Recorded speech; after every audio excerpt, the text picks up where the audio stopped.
Pakistan has witnessed one of its deadliest militant attacks in the recent months after heavily armed militants stormed a police checkpoint in the northwestern Khyber Pakhtunkhwa province, leaving at least 11 police personnel dead and 28 others injured.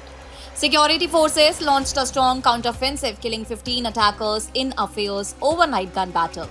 The attack took place late Wednesday night at the Khazina police post in a district located near Pakistan's border with Afghanistan.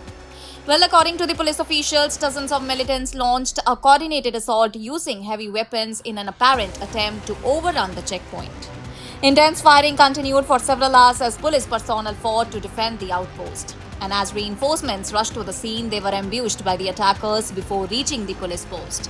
Officials say that an armored personnel carrier was damaged during the ambush, and despite the setback, security forces regrouped and launched a counter-attack, eventually forcing the militants to retreat after a prolonged exchange of fire.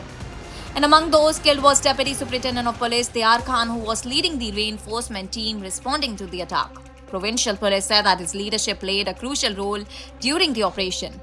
More than 24 police personnel sustained injuries, and several of them critically, and were shifted to nearby hospitals for the treatment. Although no group has officially claimed responsibility, and Pakistani authorities have blamed the banned Tehreek-e-Taliban Pakistan for carrying out the assault. The provincial police refer to the attackers as Fitna al-Khawarij, the term that is used by the Pakistani government in order to describe TTP militants.